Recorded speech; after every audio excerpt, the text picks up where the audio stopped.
Wayanad M P Priyanka ഗാന്ധിയും RSP നേതാവും MP-യുമായ NK പ്രേമചന്ദ്രനും പ്രധാനമന്ത്രി നരേന്ദ്രമോദിക്കൊപ്പം ചായ സൽക്കാരത്തിൽ പങ്കെടുത്തതിനെതിരെ രാജ്യസഭാ MP ജോൺ ബ്രിട്ടാസ് രംഗത്ത്. പ്രിയങ്ക ഗാന്ധി പോയത് ഇന്ത്യൻ ജനാധിപത്യത്തിനേറ്റ തീരാ കളങ്കമാണ് എന്നാണ് ജോൺ ബ്രിട്ടാസ് പറഞ്ഞത്. അസാമാന്യ രാഷ്ട്രീയ ഉളുപ്പ് വേണമെന്നും ജോൺ ബ്രിട്ടാസ് വിമർശിച്ചു. ഉദകക്രിയയ്ക്ക് വേണ്ടിയാണോ പോയത് എന്നും എന്ത് സന്ദേശമാണ് പാവപ്പെട്ട ജനങ്ങൾക്ക് ഇതുകൊണ്ട് നൽകുന്നത് എന്നും ജോൺ ബ്രിട്ടാസ് ചോദിച്ചു. മഹാത്മാഗാന്ധിയുടെ ചിത്രം നോട്ടിൽ നിന്ന് മാറ്റാൻ പോവുകയാണ്. അതിനുശേഷവും ഇവർ തേയില സൽക്കാരത്തിന് പോകും. മറ്റ് പ്രതിപക്ഷ പാർട്ടികൾ ബഹിഷ്കരിച്ചപ്പോഴാണ് പ്രിയങ്ക പോയത്.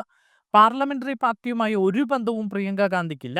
പ്രധാനമന്ത്രിയുടെ വിദേശയാത്രകളെ പ്രിയങ്ക പുകഴ്ത്തി. വയനാട് പുനരധിവാസത്തിന് വേണ്ടി 5 പൈസ തരാത്ത കേന്ദ്ര സർക്കാരിനെതിരെ ഒന്നും പറഞ്ഞില്ല എന്നും ജോൺ ബ്രിട്ടാസ് പറഞ്ഞു. പ്രേമചന്ദ്രൻ പങ്കെടുത്തതിൽ അത്ഭുതമില്ല എന്നും ജോൺ ബ്രിട്ടാസ് പറഞ്ഞു. നിരന്തരം പ്രധാനമന്ത്രിയുടെ കോലായിലെ കഞ്ഞി വീഴ്ത്തലിൽ പങ്കെടുക്കുന്ന ആളാണ് പ്രേമചന്ദ്രൻ എന്ന് ജോൺ ബ്രിട്ടാസ് പരിഹസിച്ചു.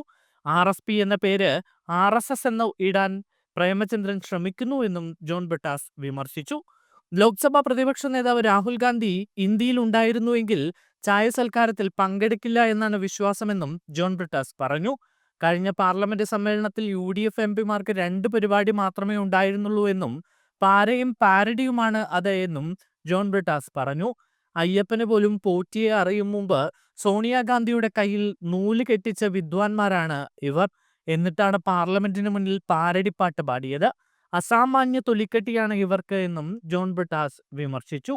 ശീതകാല സമ്മേളനം അവസാനിച്ചതിന് പിന്നാലെ ലോക്സഭാ സ്പീക്കർ ഓം ബിർള നടത്തിയ ചായ സൽക്കാരത്തിൽ മോദിക്കൊപ്പം NK പ്രേമചന്ദ്രനും പ്രിയങ്ക ഗാന്ധിയും പങ്കെടുത്തിരുന്നു.